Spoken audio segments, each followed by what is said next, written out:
Olá mulheres, sou Rose de Sá. É uma honra estar aqui com você mais uma vez para darmos continuidade à leitura do livro A Experiência da Mesa, de Dave Titus. Mas antes eu quero pedir a você que, se ainda não se inscreveu no canal, se inscreva e compartilhe com uma amiga para que ela também possa desfrutar dessa linda experiência. Iniciaremos hoje a leitura da parte 2. A mesa é um lugar de provisão. O capítulo 5 tem por título O Pão Nosso de Cada Dia. Em Mateus 6,11 está escrito: Dá-nos hoje o nosso pão de cada dia. Faltam dedos em minhas mãos para contar quantas vezes me propus no ano novo a entrar de dieta. É tão fácil ganhar alguns quilinhos e tão difícil perdê-los. Com a determinação de romper com o hábito de comer as coisas erradas do jeito errado, sempre começo com um jejum. Não como nada durante 24 horas, só bebo água. Por que faço isso? Porque quero que minha mente diga ao corpo quem está no controle. Em essência, digo a meu corpo físico: você não vai ditar aquilo que farei, eu estou no comando. Sim, fico com dor de cabeça quando jejuo, porque adoro tomar café pela manhã. No final do dia, a vontade de comer grita em minha direção. Meu corpo diz: eu sei o que quero e quero agora. É o que chamamos de dores de fome. Quanto mais ficamos sem nos alimentar, mais nos convencemos de que fomos criados para comer. Por que nosso corpo reage assim? Porque Deus o criou para necessitar de comida. E não só da comida em si, mas também de outros elementos de nutrição que o Senhor estabeleceu para acompanhar os alimentos, como a comunidade, a segurança e a identidade. Quando os discípulos de Jesus observaram o Mestre orando, sentiram vontade de seguir seu exemplo. Na oração que Jesus ensinou a seus discípulos, hoje conhecida como o Pão Nosso, ele incluiu esta frase: Dá-nos hoje o nosso pão de cada dia. Era uma oração por provisão diária de alimento. Por quê? Porque o alimento diário é essencial para a boa saúde. Você já pensou no fato de que Deus criou o nosso corpo para precisar de alimento todos os dias? Ele poderia nos ter feito para necessitar de comida uma vez por mês ou por ano. Sabendo, porém, que a reunião à mesa inclui muito mais do que a nutrição física, Ele planejou nosso corpo para que precisássemos comer todos os dias de nossa vida. E não só uma, mas sim 3 vezes por dia. 3 vezes por dia Deus provê alimento para nutrir nosso corpo. E 3 vezes por dia temos a oportunidade de expressar gratidão por seu cuidado por nós. O ingrediente principal: bom senso. Não abordo esse capítulo com a postura de uma especialista em nutrição, mas quero sim falar com você de forma prática, como uma mãe, sobre como usar o bom senso ao preparar refeições para a sua família. Pense sobre isto por um instante. A pessoa responsável pelo preparo das refeições familiares faz uma contribuição significativa para o bem-estar físico geral da família. Não dá para alimentar uma família com alimentos prejudiciais, comida processada e cheia de açúcar e esperar que todos sejam saudáveis. Sei que ao ler essas palavras, algumas de vocês podem estar pensando: não tenho tempo para preparar refeições. O preparo de uma comida saudável não precisa ser difícil nem caro. Neste capítulo, apresento uma abordagem simples para o preparo de refeições saudáveis, com a diferença de facilitar as coisas para você. A experiência da mesa não se limita àquilo que comemos, mas também inclui nossa saúde emocional, espiritual e física. Mães e pais, parem e pensem sobre isto. Quando o bebê nasce, vocês sabem por instinto que a saúde e o crescimento dele dependem da nutrição que vem do leite. A mãe alimenta o bebê com leite materno ou artificial, feito para ser muito semelhante ao leite do peito. Nós, pais, compreendemos que todos os órgãos vitais do bebê dependem dessa nutrição. Alguns meses depois, adicionamos cereais, como o de arroz e de aveia à alimentação do neném. Então, aos poucos, acrescentamos frutas e legumes. Tais alimentos são essenciais para a saúde da mente e do corpo. Por que então, quando as crianças estão maiores, paramos de oferecer cereais integrais, frutas, verduras e legumes verdes e amarelos para elas? Parece que tão logo nossos filhos conseguem se alimentar sozinhos, deixamos de servir espinafre e abobrinha, aveia e leite, como se eles não precisassem mais dessas comidas nutritivas. Em vez disso, começamos a dar pizza, cachorro-quente e batata frita. Nenhum desses alimentos faz mal sozinho, é claro, mas se desejamos manter um corpo saudável, devemos comer esse tipo de coisa com moderação. Em acréscimo a uma dieta rica em frutas, verduras, legumes, cereais e proteínas necessárias para o crescimento adequado e à saúde dos órgãos vitais em desenvolvimento. Com um pouco de criatividade e muito bom senso, você pode começar hoje a criar refeições que melhorem o crescimento e a saúde de sua família. A boa nutrição começa à mesa. Antes de compartilhar algumas ideias específicas de como preparar refeições nutritivas, permita-me enfatizar mais uma vez que a saúde da sua família começa à mesa. É impossível monitorar as porções ou o valor nutritivo daquilo que sua família ingere se todos vão até a despensa várias vezes por dia e comem o que conseguem encontrar. A epidemia da expansão da silhueta que vemos hoje é resultado parcial da disponibilidade constante de comida. Não dá para supervisionar a alimentação saudável de um adolescente que tem o hábito de comprar comida pelo drive-thru a caminho de casa, ao voltar do treino de futebol ou das aulas de música. A melhor maneira de incentivar e supervisionar padrões de alimentação saudável em sua casa é reunir a família para comer ao redor da mesa com regularidade. Se você é como muitas pessoas, é provável que a mesa de sua cozinha esteja escondida debaixo de todo tipo de tralha. Contas, dever de casa, correspondência inútil, roupa lavada e sabe-se lá o que mais. Isso não significa que você não pode usar sua mesa de jantar para esses propósitos. Afinal, é um ótimo espaço para fazer álbuns de recortes e outros projetos. Mas quando chegar a hora da refeição, não use a mesa bagunçada como desculpa para levar a comida para outro cômodo e comer no sofá. Em vez disso, separe 5 minutos e arrume a mesa. Ache um lugar para os itens aleatórios, nem que seja colocando-os numa caixa debaixo da mesa. Dessa forma, quando a mesa de jantar servir de laboratório para um projeto de ciências ou de escritório durante o dia, você ainda poderá separá-la à noite para a família se reunir, comer e conversar na hora da refeição. Os nutricionistas instruem que não devemos comer pela casa inteira.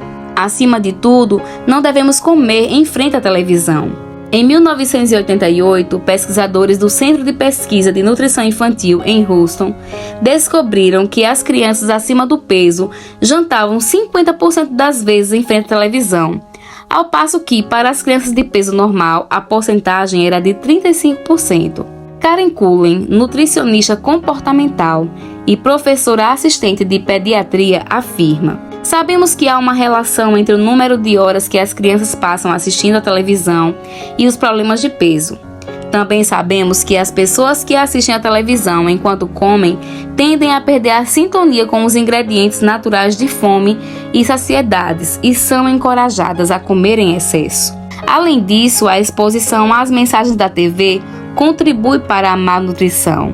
Cullen destaca: os alimentos que mais aparecem em propagandas tendem a ter baixo valor nutritivo. Pense nisto. Qual foi a última vez que você viu o comercial sobre brócolis ou salada de folhas? Quando comemos em frente à televisão, nossa mente se enche de visões apetitosas de comidas gordurosas e processadas. Enquanto nossa atenção se concentra nessas mensagens, continuamos a comer o saco de salgadinhos sem prestar atenção à quantidade. Isso é muito diferente de servir uma quantidade proporcional de alimento num prato à mesa e comê-lo junto com outras pessoas que ficam de frente umas para as outras interagindo. Outro motivo para fazer as refeições familiares à mesa é que quando a alimentação consiste numa atividade social que acontece em momentos pré-definidos, num ambiente específico, temos a tendência de comer porções apropriadas, reduzindo o risco de distúrbios alimentares e obesidade. Como Einstein ressalta, quando recebemos uma porção razoável, junto com todos da família, aprendemos o que é uma quantidade moderada de comida. Se conversamos enquanto comemos, é menos provável nos alimentarmos rápido demais e em excesso. Quando os pais são exemplos do hábito de comer alimentos nutritivos em quantidades adequadas, como uma parte normal da vida cotidiana, os filhos têm menos chance de desenvolver uma relação inapropriada com a comida ou de eliminar grupos alimentares inteiros como forma de controle de peso, o que pode levar a disfunções alimentares. As crianças aprendem com aquilo que fazemos. Portanto, se pulamos refeições, estamos sempre de dieta, beliscamos à frente da televisão ou passamos fome o dia inteiro para nos entupir de comida à noite, serão esses tipos de hábitos alimentares que nossos filhos tenderão a adotar. Quando separamos tempo todos os dias para fazer uma refeição completa e nutritiva, adquirimos um estilo de vida mais saudável. Marjorie Garber escreveu: é possível que, para as pessoas ocupadas, o espaço esteja cada vez mais substituindo o tempo, e a casa se torna a vida não vivida. Numa era em que o capacho de boas-vindas e a secretária eletrônica muitas vezes entram no lugar do cumprimento pessoal e da voz humana, a casa, com a sala de estar, o espaço da família e a sala de TV acaba se transformando no lugar em que encenamos a vida que gostaríamos de ter tempo para viver. Nós temos espaço de mais e tempo de menos, pelo menos para fazer o que é mais importante. Estamos famintos não de comida, mas sim de vínculo, de sentido, de diálogo e do pão da presença. É por isso que a reunião para a experiência do jantar ao redor da mesa familiar é algo tão essencial. Torne divertida a comida saudável. O retorno à mesa pode tornar divertida a comida saudável. Minha dica é que você arrume a mesa com cores, pratos e copos divertidos. Canudos e guardanapos de papel colorido são ótimos para famílias jovens. Toalhas e jogos americanos bonitos também tornam a mesa atraente. E o mais importante, envolva as crianças no preparo da refeição. O tempo na cozinha cria lembranças familiares inesquecíveis. Se você tem filhos pequenos, deixe-os brincar com itens seguros e coloridos da cozinha, como espátulas ou vasilhas de plástico, enquanto você prepara a refeição. Isso os envolverá desde novos no processo de preparo da refeição. Quando seus filhos estiverem em idade escolar, você pode lhes atribuir tarefas simples, como cortar a alface da salada e tirar os talheres da gaveta. Envolva o maior número possível de membros da família no processo do preparo de uma boa refeição. Parte da diversão do jantar consiste em trabalhar juntos na cozinha para preparar tudo. Crianças pequenas amam ajudar. Sempre há algo a fazer, e os filhos mais velhos também devem ser incluídos no preparo da refeição. Nossa filha Trina gostava de me ajudar na cozinha. Em geral, sua tarefa era fazer a salada e colocar a mesa. Até hoje, ela arruma mesas belas, divertidas e criativas para a família de 4 filhos, seus cônjuges e os primeiros netos. O diálogo é tão cheio de vida quanto a decoração à mesa. Afinal, a comunicação deve ser o principal ingrediente do jantar. Excelentes conversas à mesa. Diálogo, o principal ingrediente do jantar. Invente jogos de palavras. Comece uma frase e peça que alguém crie uma história, acrescentando outra frase. Isso estimula o pensamento e o riso se espalha. Fale sobre um alimento específico, como ele é cultivado, onde, quais são seus nutrientes. Converse sobre o dia. Você pode fazer 2 perguntas. Qual foi a melhor coisa que aconteceu hoje? Qual foi a experiência mais frustrante do dia? Incentive as crianças a expressarem seu ponto de vista perguntando: o que você acha disso? Cante à mesa. A oração pode ser cantada ou a família pode terminar a refeição cantando em conjunto. Quanto mais fresco, melhor. Fui criada na região de Salinas Valley, Califórnia. Alguns a chamam de Bacia de Alface da Califórnia. O solo escuro e rico abrigava a maioria de nossas verduras, legumes e algumas frutas. Vários tipos de alface, tomate, brócolis, couve-flor, morango, alcachofra, aspargo e muito mais. Quando criança, eu adorava identificar as diferentes plantações em crescimento. Às vezes, brincávamos no campo, ficando sujos e cheios de lama nas valas de irrigação. Comíamos alface americana recém-colhida, direto do campo. Não existe sabor igual ao de uma cabeça de alface americana fresca. Batíamos o centro da cabeça de alface no joelho para amolecê-la. Quando tirávamos a parte de baixo, enfiávamos o polegar bem no centro. Girando o pulso, abríamos a cabeça de alface crocante e comíamos como se fosse uma maçã. Isso sim é comida de verdade. Entendo que a maioria das crianças não mora em meio a campos de alface como eu morei.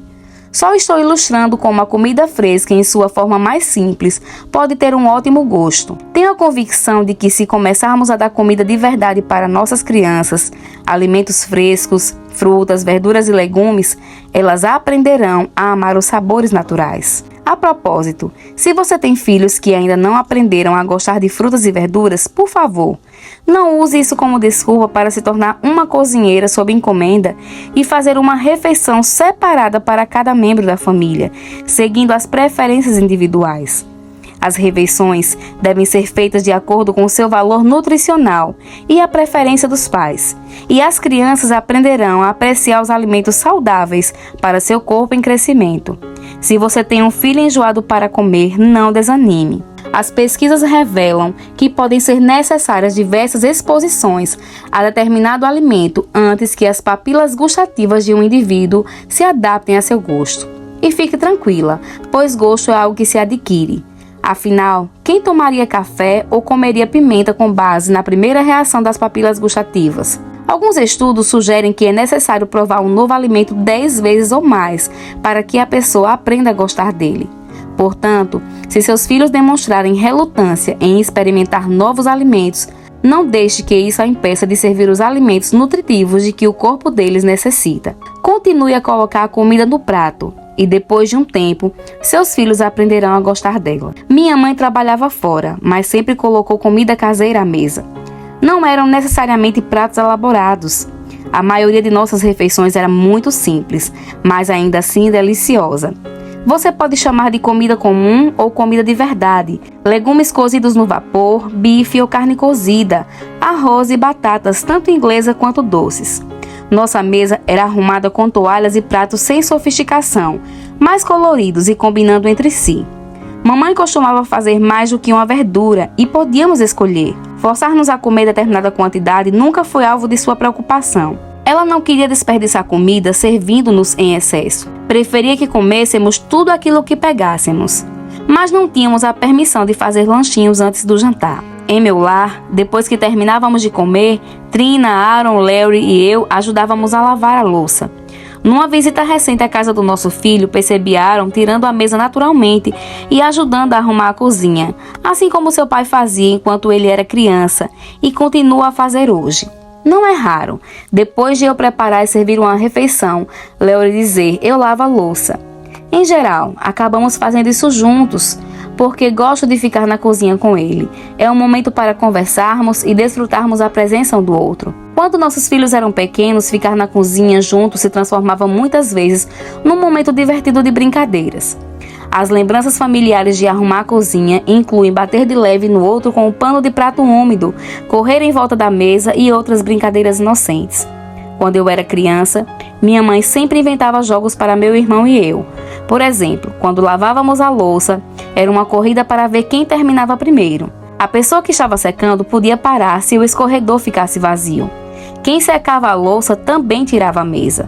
Se quem estava lavando terminasse, podia ir embora enquanto o outro teria de ficar e terminar de limpar a cozinha. Essa brincadeira sempre fazia Noel e eu trabalharmos rápido. Fácil de preparar. Somos abençoadas por tantos produtos e serviços disponíveis hoje para nos ajudar a preparar refeições saudáveis com mais rapidez. Por exemplo, muitos dos supermercados oferecem frutas e verduras pré-cortadas, junto com saladas coloridas já prontas e empacotadas. A seção de congelados tem cebolas de verdade já cortadas e prontas para serem tiradas do saco, estilo Ziploc. Não é preciso se debulhar mais em lágrimas fatiando cebolas na cozinha. Tais opções facilitam bastante o preparo de refeições saudáveis. Muitas mães que trabalham fora ou que são ocupadas por outros motivos desfrutam a conveniência de cozinhas do tipo linha de montagem. Esse tipo de empreendimento comercial conta com receitas que você pode escolher com ingredientes frescos, já picados, ralados ou desfiados, prontos para você simplesmente medir e montar a refeição. As refeições podem ser congeladas e servidas depois. Com poucas horas numa dessas cozinhas, você pode fazer pratos suficientes para uma semana inteira em sua família. Essa é uma alternativa. Outra opção é duplicar ou até mesmo triplicar a receita cada vez que você fizer um prato. Talvez demore alguns minutos a mais no início, mas a fará economizar bastante tempo depois. Você pode dividir as porções extras em recipientes separados, como sacos Ziploc ou bandejas descartáveis de alumínio disponíveis em muitos supermercados. Coloque um rótulo com o nome do prato e a data e armazene no congelador para reaquecer e jantar num dia ocupado. Sopa, chili e espaguete com almôndegas congelam muito bem em vidros. A lasanha fica ótima em sacos Ziploc. Só acrescente um pouco de molho quando for reaquecer. Cozinhar vezes 2 é igual a outra refeição. Faça 1 quilo inteiro de hambúrgueres ou cozinhe 2 peitos de frango em vez de um só. Metade fica para hoje e a outra metade para amanhã. Certa mãe que conheço separa o primeiro sábado do mês para fazer várias refeições de uma vez e congelá-las. Por exemplo, ela cozinha 2,5 kg de carne moída, divide a carne pronta em várias receitas, pimentões recheados, carne temperada para tacos e assim por diante, e coloca as refeições no congelador. No mês seguinte, ela assa ou grelha vários peitos de frango de uma vez e os divide em ensopados e pratos principais. Ao separar um dia do mês para fazer várias receitas, ela consegue servir refeições caseiras e nutritivas para a família, mesmo em noites atarefadas durante a semana, simplesmente acrescentando verduras e pão como acompanhamentos. Outra opção é preparar comida simples com ingredientes frescos, como minha mãe fazia. Segui a tradição dela. Nada me entedia mais do que tentar preparar uma receita que leva 25 ingredientes. Dê-me alimentos de verdade, ervas frescas, creme de leite e manteiga e pode ter certeza que vou lhe preparar uma refeição deliciosa. Concordo com Michael Pollan, autor de Em Defesa da Comida, que resume o que devemos comer em 7 palavras. Coma comida, não em excesso, principalmente vegetais. Amo a premissa desse livro. Embora seu estilo de escrita seja um tanto quanto científico, ele define de maneira inteligente uma verdade clara. E ele diz: a maior parte do que consumimos hoje não é mais, em sentido estrito, comida. E a maneira como consumimos essas coisas no carro, em frente à televisão e cada vez mais sozinhos, não é realmente comer. O autor afirma que consumimos substâncias comestíveis com aparência de comida. Podemos até fechar a cara para a expressão, mas enchemos nossa despensa com alimentos empacotados e processados, cujos ingredientes nem conseguimos pronunciar. Talvez você se pergunte: como conseguirei preparar refeições sem esses auxílios rápidos? Tenho boas notícias para você. Não é preciso abandoná-los. Apenas lembre de usar o máximo possível de ingredientes frescos. Por exemplo, quando for comprar carne moída para seu prato rápido, escolha carne bovina magra de qualidade e sirva com verduras e legumes frescos. Compre manteiga de verdade, não imitação. Quando preparar macarone and cheese de caixinha, acrescente queijo de verdade ao pó, sabor queijo para aumentar o valor nutritivo. No mundo atual, repleto de nutricionistas e regras da FDA, tudo isso alinhado ao consumismo, a comida de verdade quase caiu no ostracismo. Em nosso estilo de vida apressado, comemos cada vez menos alimentos frescos, principalmente se fast food comprado em drive-thru se tornou um hábito em sua família. Deixe-me esclarecer que não sou nenhuma extremista favorável apenas a orgânicos, que planta batatas no quintal e cria as próprias galinhas. No entanto, amo comida de verdade, comida boa, preparada de forma simples, com ervas e temperos. E acho que é a maneira mais fácil de cozinhar. Na minha opinião, o jeito mais rápido de comprar comida é passar pelos corredores periféricos do supermercado. Você entra e sai gastando a metade do tempo. É nesses corredores que você encontra os bons alimentos: frutas, verduras, queijos, pães, laticínios, massa fresca e assim por diante. Você também pode passar pelo setor de congelados, pois são fáceis e simples de preparar. Além disso, muitos deles preservam mais vitaminas do que os enlatados, em especial os legumes. Embora você possa congelar os próprios alimentos, economiza tempo ter algumas coisas congeladas à mão. Considere os lanches menos saudáveis um item especial, não um substituto regular das refeições. Quando comprar pães, escolha os integrais. Acho que meus filhos nem sabiam que o pão podia ser branco. E aqui nós encerramos a primeira parte do capítulo 5, O Pão Nosso de Cada Dia. Sou Rose de Sá e te espero para a conclusão desse capítulo. Um grande abraço e até breve.